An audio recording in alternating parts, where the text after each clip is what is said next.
Fuck yeah. No, I mean, like, that's one of the things I love about zines. Like I said, like, it really is people, like, going the distance as far as they can, you know what I mean? With everything, with thoughts, with their comics, with the gore, with the absurd humor, with the, with the political points and things like that. Like I said, like, these are things that, had they made their way into the mainstream, would have somehow been filtered or cut down in some way, variation, and that's what makes them real powerful. You know what I mean? Even that, like, as firsthand accounts, right? Like I still always remember, like, I had this zine collection that I donated to to a LGBTQ center, but I had this zine collection of the Los Angeles queer resistance zines, and I thought it was amazing because it was about the queer resistance in Los Angeles, and like it was written by not people that were looking back historically, but the people living that moment.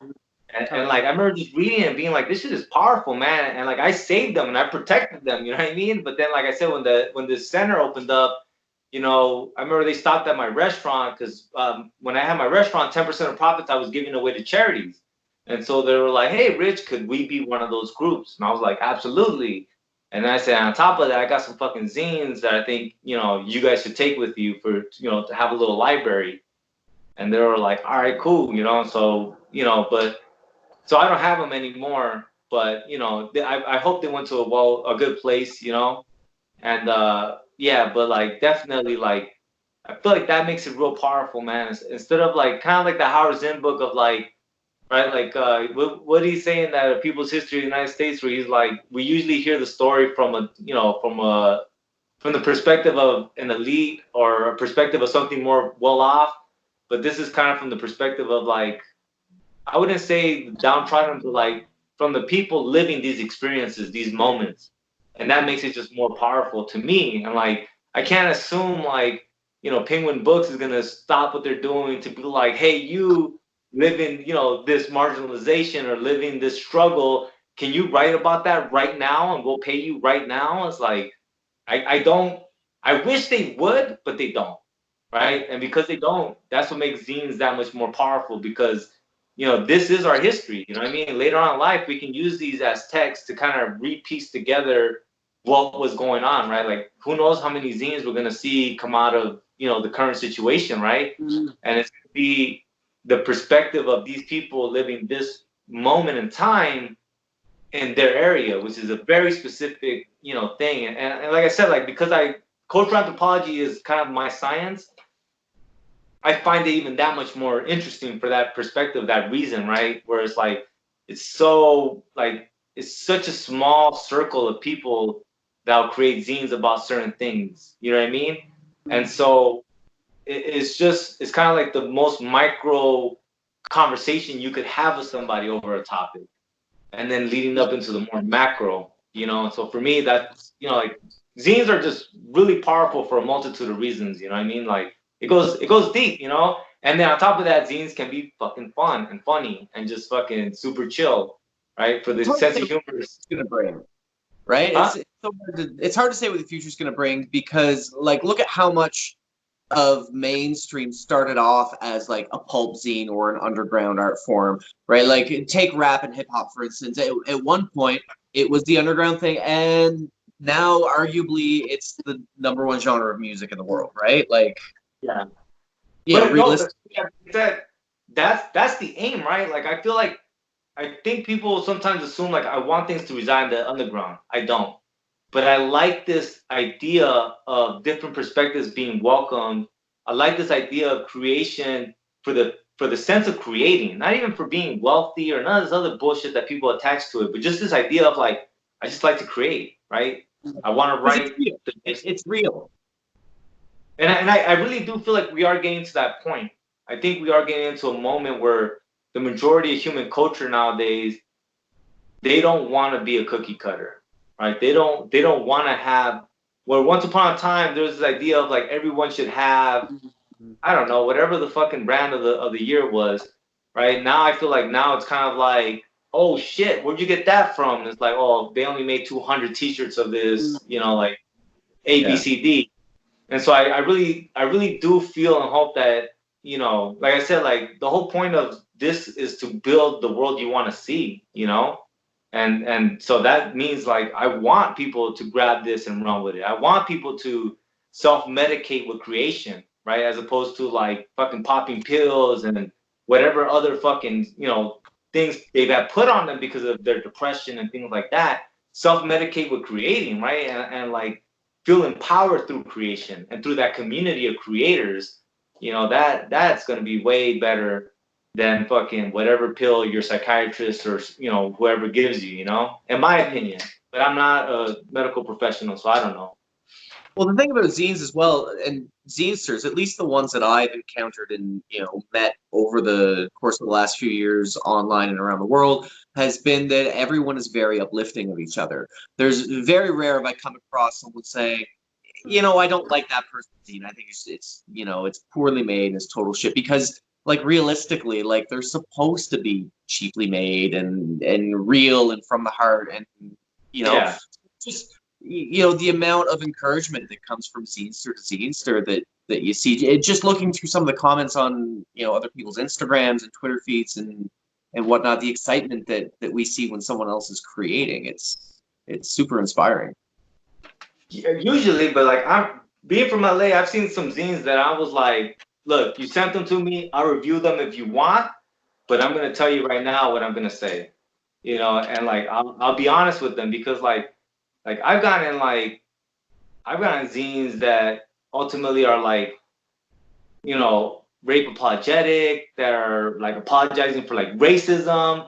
I've gotten some shit, man, where I'm like, whoa, like what the fuck?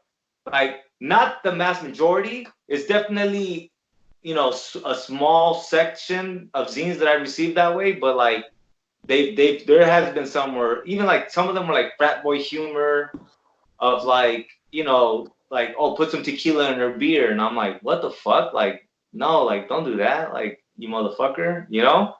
So there's been, you know, I've done some zines where I'm like, huh, because you know, zines are a tool or they're a format that people use, but you know, people come in a wide spectrum as well, you know. So I don't want to make everyone feel like every zine you get, you know, fucking thumbs it up just because it's like some zines, you know, you need to be like, no, like I'm sorry, like I read into it. You're fucking saying like, you know, that fucking. Well, someone sent me a zine of like, what was it, like white Trump is great or something like that. And like I got the argument that they were making. The argument that they were making was like, because they got everyone politicized. Like he got everyone politicized, right?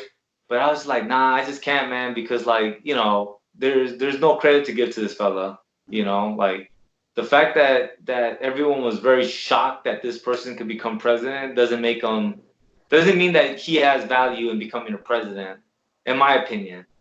But there is that open-mindedness of like, well, let me try it out because like Jesus the Asshole is a zine that I remember I had I don't know if he was a priest or just religious or whatever, but he was like, I thought this zine I was gonna hate it because it was called Jesus the Asshole. He's like, but when I read it, he's like, I could get behind that. You know, the message of like just fucking just live a life of like love and be loved and like focus on that as opposed to all the rest of the shit, you know? And it goes to show you like zines are like that, right? Just because there's a name on it, right? It doesn't mean that it is or isn't, you know, because you know this shit, you know, zine creating is so fucking clever that like, you know, the different cock zine is a prime example of like, right, like something that you would assume was like when I told my wife, I was like, that's what the fuck kind of zine is that? And I was like, oh look, it's just, you know, she was like, what the fuck? It's That's like, another yeah. instance of here's a bad idea that I'm just going to take from point A to point C. The reason that the Little Book of Big Cock No, came about that's what it's called. was I wanted a photo of me with a picture of a cocking gun to put on my Tinder profile with a caption. No, and I did it. I really did. With a caption, it says something like, "I never send dick pics, but check out my cock." Oh my god. Yeah, and so from there, I was like, oh, you know what? I think I could probably do some play on words with this. And yeah, so there's never a bad idea. But Coffee and People, man, what's up with Coffee and People? It's hopefully another one's coming soon. I I'm just trying got to some of work on. Craig's things in the mail. Look at these. I'm gonna show these off. These are wicked. Yeah. My zine This one was my favorite that I just got from you, Craig. The Hungry Cat. cat.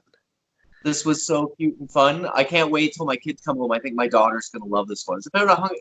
I'm not gonna show all of it, but Oh, you a got cat. all of it. It's all right. Can I? Okay, so the hungry cat. There's a cat and a fish.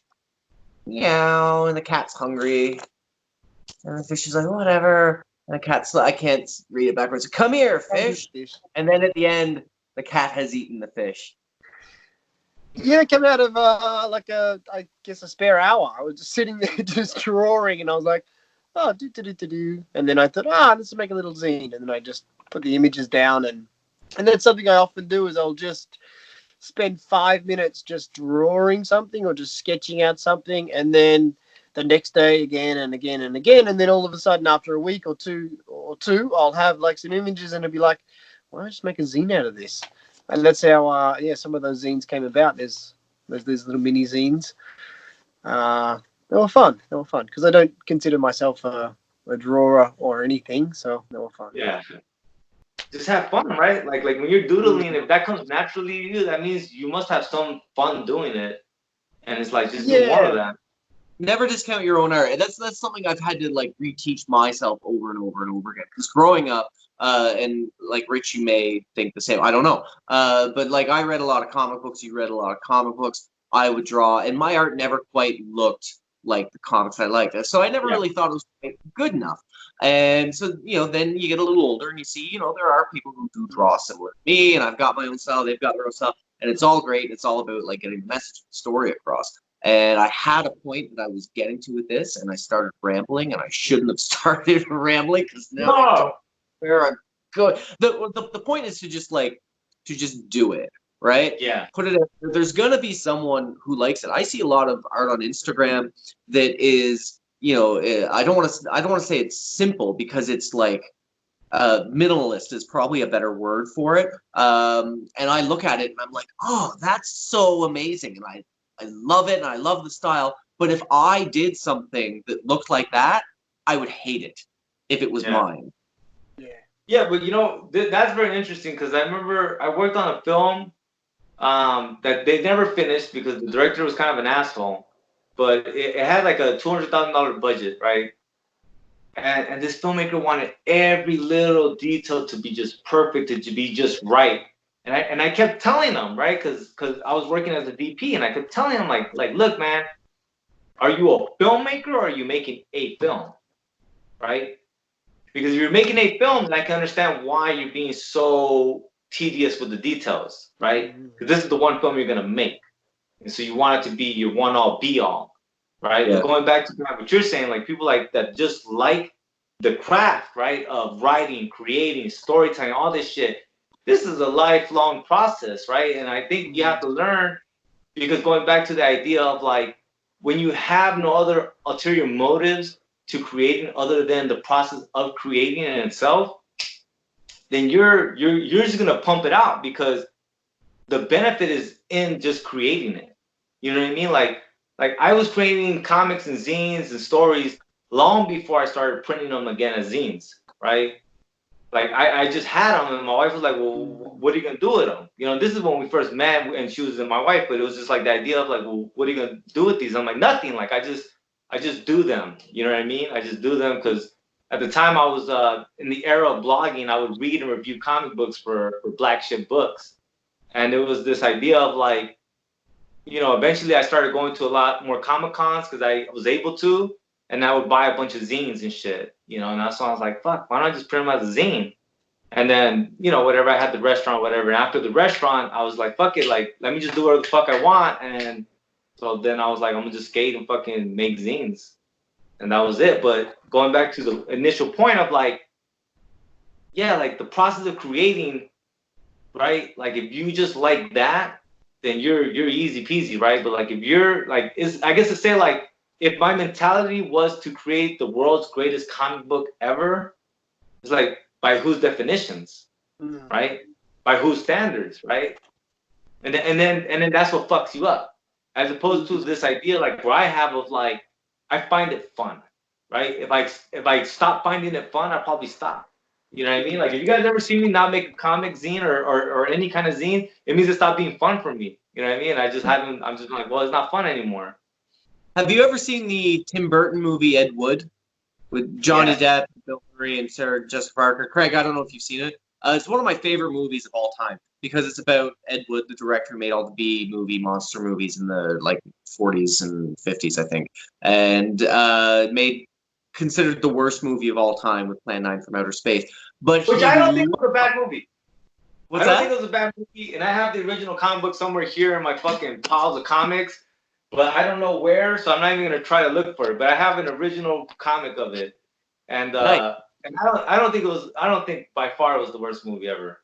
I No, think people put extra sauce on it. like everyone's got it on the list, but just like the love he put into what he did, and like he knew it wasn't Orson Welles stuff, right? Yeah. But he still loved it and embraced what he did. And I think we're at a point in society now where you can embrace who you are, your inner weirdo, your creative self, be who you are. And it's widely more accepted now than it was, say, 20 years ago when we were growing up. Just try to be better than you were yesterday, right? And by the end of the run, hopefully, you would have more good days than fucking bad days, What do you think the future is of zines? I think the future of zines will be that everybody will make a zine. I think ultimately zines are going to be more well received. And because I believe in like autonomous communities, kind of, right? Like anyone that wants to dabble in anarchism, they'll probably read in like this idea of like autonomous communities, or every community being respected as its own little culture. And I really do think that zines is going to play a part in that, meaning that like each little community is going to have a zine distro that's going to have voices from that community, and that's going to be more commonplace, and even the idea of like more tourist attractions and things like that will have more zines that represent the local community, right? And I really think that that's going to become something that we're going to start seeing grow in the future, as well as people that want to compete with large companies now. They're going to have to dabble in DIY culture. And I think that's also why we're starting to see more people respond to it, because there's a lot of people that want to be entrepreneurs, that want to get into business, that want to dabble in it. And the only way of competing is doing it yourself, and embracing the imperfections of whatever you make, right? And having a culture amongst everybody of like, I see what he's trying to do, I see what she's aiming at, more than this is not a perfect cookie cutter t-shirt. And I think that's the future of the DIY culture. Zines being the forefront on that, because zines being emotions and ideas.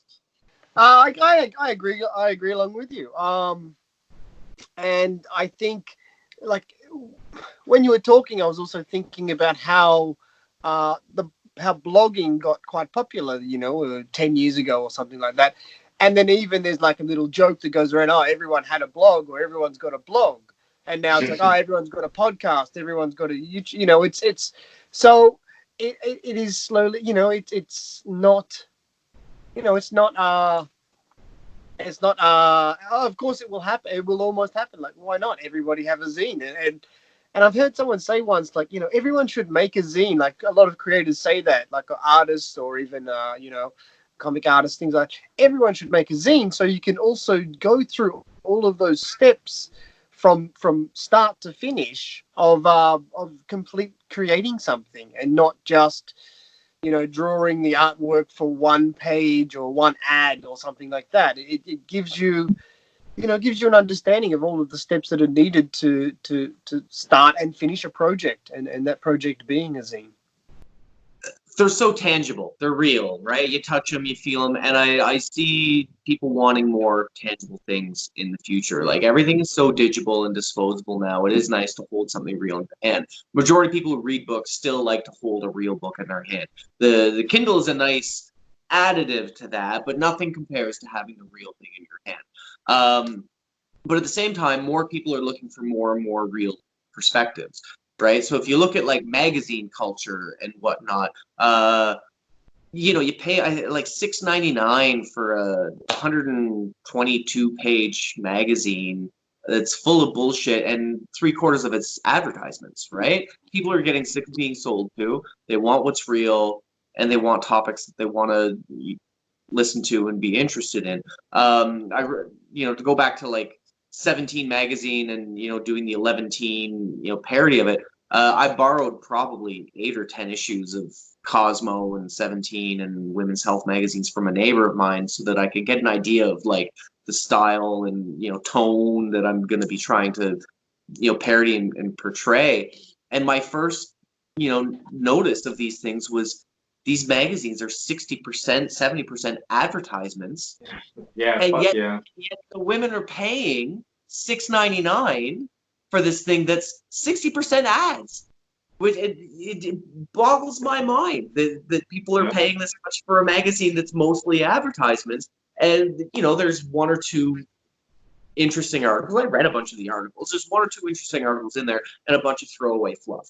And zines being on the inexpensive and the cheaply made and easily digested. To go to Rich's point of having them within the community with ideas that inspire and attract individuals. I think it's a great way to get the point across. That's how like I was saying, of like the future is like this DIY, do it yourself, right? Because when people say, well, everyone has a podcast, like that's a bad thing. It's like that's not a bad thing. Like that's great that everyone has it. The problem with people that when people say that, what they're arguing is for the old dying, decaying system of fucking gatekeepers telling us what we hear, telling us what we should see, that they're dying and they're upset about that. And so they're also trying to, in this era of like everyone jump in, of trying to legitimize what is an actual podcast they should listen to and what is not. And it's like, just listen to what you like to listen to, Yeah. And the internet's a big help with that, because if you think about like, the broadening of horizons and the such, I mean, here I am in Canada, you're in California, Craig, you're in Japan, and we've all come together to talk about something that we love today. I can't get my close friends to talk to me about zines. They don't understand it. They don't, I show them what I'm working on, and they're like, okay. They don't get it. They don't care. That's fine. It's not for everybody. Yeah. But here we have a community in which people, love and express and share it, and it's a really beautiful thing. Fuck yeah, yeah, and like going back to, like technology, plays a big part in the way we live, and it's a tool. Like going back to like zines are a tool, could be good, could be bad, but I definitely feel that it's weird because the zine community, for the most part, is this international network of creators, right? But then we create the tactile because it's also a kind of rejection to this digital era. So for me, I've always found that so interesting, right? Because it's like, it's almost ironic, isn't it? A little bit, right? Like, and I've never really like thought deep into it, but like it has always been something of like because someone was like, well, wouldn't it just be cheaper to just do a PDF then? And I'm like, yeah, but like like, don't you want to hold what you're reading? Like, I'm one of the people like very rarely, seldomly have I bought a book online, right? Yeah. The only ones I buy maybe are Audible books that I'll listen to while I jog or whatever. But predominantly, like if I'm gonna read this shit and take notes, I want something I can hold on to. It feels more personal when this one individual, right? Like bounded it, stapled it, or whatever. You know what I mean? Like printed it, formatted. Like it just feels there's because we all do that same labor. I think there's also this working class perspective to it, and like we appreciate it more, right? I forget what we were talking about, but I remember Craig made a comment on one of his reviews on Instagram was like the paper, and I was like, that sounds like you. I'm like, yeah, we all kind of like you know, like we appreciate good paper because we know what good paper is. We're like, oh shit, he spent money on this paper. This is not cheap paper. When I get a zine that's been sewn instead of stapled, oh man, it's like I get a fucking boner for it. It's just the effort that goes into it. I'm like, oh, I would never do that. I just don't have the patience for that, and I have so much respect for it. It's so amazing.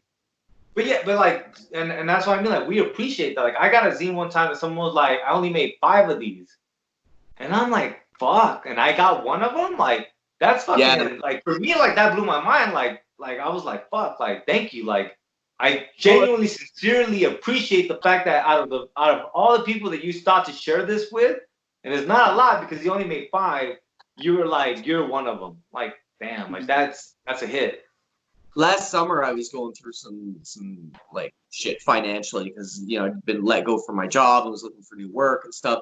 And Nix from Sea Green, commissioned a bunch of artwork from me and like bought my entire collection of zines for me, and like it was super loving and helpful. So like I made her a zine that was like I sent her the original thing. There's only one, she's got it.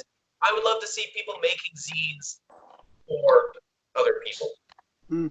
Yeah, specifically for that person, right? Which, yeah, I mean, when I was growing up, I remember seeing that more often, where people would make them and trade them with each other, and like, oh, but bring my zine back. And I was like, yeah, I'll bring it back, and like, but like definitely, but like, man, I read some zines, man, that really like pulled at my emotional strings, man. Like, and and it's cool like that, like, but definitely the more personal, like your daughter's for a zine, for instance. Like I have a box of zines that I protect, right? Like the LEQR was in that box, but like, her zine is in there now of like, like I even told my wife, like later on in life, like, when they're like, a portrait of the artist and it's like the first zine, like, these things, they matter. And they're, because there's, I guess going back to the tactile, I think that's what matters too, is that human touch, right? That we're losing in the digital era, but the human touch of like stapling them or sewing them, or the scarcity of them, right? All that, like, that fact that we all make it in similar processes. Not, we don't all make them the same, but in a similar process. And so that labor, we understand it, we respect it, we appreciate it, and all that, I think, is born out of the human touch. And I think that's something that, zines and the DIY culture and all that is bringing back. And it's always about a balance, right? So like the digital era has brought hella great shit, right? Like you were saying, like I'm tripped out that I'm fucking talking to Craig and fucking Ryan right now, right? Like this is trip. Or that I talk to CB Zines, like, fuck, like she's in Australia. Like in no other world or time would I have met Sea Greens or Zine Ninja and fucking chopped it up with her. You know what I mean? Or Ali, you know what I mean? Or all the multitude of people that we've met that are just fucking cool as fuck, right? Like just good people, right? But the digital era brought that. Yeah. You don't even know how many, like, one of my main messages that I've sent to people is like, you should make that into a zine. And then yeah, like for real, like I'll see somebody shit, I'm like, you should make a zine, and they'll be like, what the fuck is that? I'm like, oh, let me tell you, like, get ready for this. And I like I tell people all the time, like, if you guys only knew like how many people I converse with on Instagram, because I don't talk to a lot of people. Like as much as I talk here, like very rarely. Yeah, I know, right? Like you live the same way, Craig. Actually, my reading one comic book a day was because of you, because I seen how much you read daily. I was like, he has it, right? Like, if you want to be good at this, then like every chance you get, right? Like study this craft. And I was like, I gotta do that. But with comics, you know what I mean? And I try to do it with books too, but you saw what happened. Like, yeah, that William Faulkner book fucked me up. Yeah, it made this possible. And thank you very much for joining us, Rich, and for chatting about what your involvement in and what's going on in your little zine world. Yeah, for real. Well, I appreciate you guys, man. I appreciate what you guys are doing. I hope you guys keep this up. I hope it stays fun and tangible, and that like you guys just keep creating and we keep building, that world of like, self acceptance and like self reflection, and then just sharing with the community so that we all grow together. thank you for coming on. Hopefully we'll have you on again sometime, and we're going to talk. I'm sure we're going to talk again. But yeah, this is really cool. This is what it's all about: sharing ideas, sharing inspiration, and chatting about the shit that we love to do. That's what's up. All right, guys. Till next time. Thank you. Peace. Peace. Peace.